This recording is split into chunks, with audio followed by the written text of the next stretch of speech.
ابلیس کا اسم ذات عبرانی لفظ ہے، مگر اہل عرب اسے بلس سے ماخوذ کہتے ہیں، جس کے معنی نا امید ہونے کے ہیں۔ چونکہ ابلیس کو اللہ سے کوئی امید نہیں رہی، اس لیے ابلیس کہلایا۔ اسے شیطان اور عدو اللہ، خدا کا دشمن بھی کہتے ہیں۔ قرآن اس کا ظہور ابتدائے عالم سے بتاتا ہے۔ اس نے آدم اور حوا کو بہکایا اور شجر ممنوعہ کے کھانے کی اس لیے ترغیب دی کہ وہ کہیں ہمیشہ جنت میں ہی نہ رہے۔ جب اللہ نے آدم میں روح پھونکی تو حکم دیا کہ تمام فرشتے اسے سجدہ کریں۔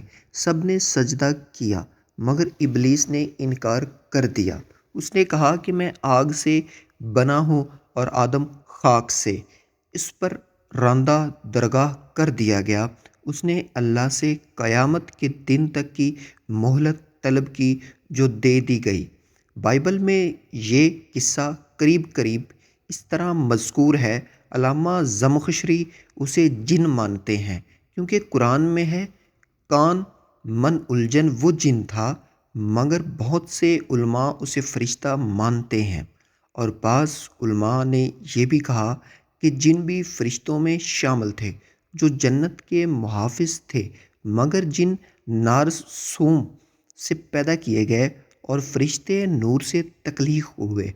ابتدا میں جن زمین پر رہتے تھے، مگر وہ آپس میں لڑنے لگے تو اللہ نے ابلیس کو ان کے پاس بھیجا۔ بعض روایات سے یہ بھی ثابت ہوتا ہے کہ ابلیس ارضی جنات سے تھا۔ شیطان ابتدائے آدم کو بہکانے مشغول رہتا تھا، مگر نیک بندوں پر اس کا بس نہیں ہے، اور لوگوں کو بہکانے کی طاقت بھی دے دی گئی۔ قرآن میں سب سے پہلے اس کا ذکر سورۃ بقرہ کے 3 رکوع میں آتا ہے، جہاں ابتدائے آفرینش اور سجدہ آدم کا ذکر ہے۔ ابتدائے آفریشن کے بیان میں اسے ابلیس اور دوسرے مقامات پر شیطان کے لفظ سے یاد کیا گیا ہے، لیکن قرآن پاک میں شیطان کی جمع بھی آئی ہے۔ اس سے معلوم ہوتا ہے کہ اس کا پورا گروہ ہے۔ قرآن من طاغوت بمعنی شیطان بھی جگہ جگہ آیا ہے۔ ابلیس کو عابد کے نام سے پکارا جاتا تھا۔ جناب سید سجاد الحسینی آف کابل لکھتے ہیں کہ جب ابلیس نے آدم علیہ السلام کو سجدہ نہ کیا تو اللہ تعالیٰ نے عابد کو دربار اکبری سے نکال دیا اور کہہ دیا کہ تم ابلیس ہو۔ پھر ابلیس کے نام سے مشہور ہوا، اور جب ابلیس نے حضرت آدم علیہ السلام، حوا علیہ السلام دونوں کو بہکایا تو اللہ تعالیٰ نے ابلیس کو لعنتی ٹھہرایا، تو ابلیس کو شیطان کہا۔ تب ابلیس دوزخی ٹھہرایا، اور شیطان کے حامی بھی دوزخی ہی ہیں۔ شیطان جیسے گمراہ کرنے والے اور راستے سے بھٹکانے والے وجود کی خلقت کا کیا فلسفہ ہے؟ اللہ نے اسے پیدا کیا ہے۔ اول یہ کہ انسان کی گمراہی اور انحراف میں شیطان کا کردار صرف اکسانے اور بہکانے کی حد تک ہے۔ دوم یہ کہ کمال ہمیشہ تضاد اور ٹکراؤ کے ماحول میں حاصل ہوتا ہے۔ اسی لیے بہترین نظام میں اس طرح کی مخلوق کو پیدا کرنا بیکار اور بے مقصد نہیں ہو سکتا، بلکہ اللہ کی خالص رحمانیت اور خیریت کا جلوہ ہے۔ پہلی بات تو یہ ہے کہ اللہ نے 8 وہ شیطان کو پیدا نہیں کیا، کیونکہ سالوں تک فرشتوں اور عبادت گزاروں ہم نشین تھا، لیکن بعد میں اس نے اپنے اختیار سے سرکشی اور انحراف کی راہ اپنا لی اور اللہ کی رحمت سے دور ہو گیا۔ دوسرے یہ کہ شیطان کا وجود ایمانداروں اور راہ حق پر چلنے والوں کے لیے نقصان دہ نہیں ہے، بلکہ ترقی اور کمال کا وسیلہ ہے، کیونکہ ترقی و کمال ہمیشہ تضاد اور مقابلہ کے ماحول میں حاصل ہوتے ہیں۔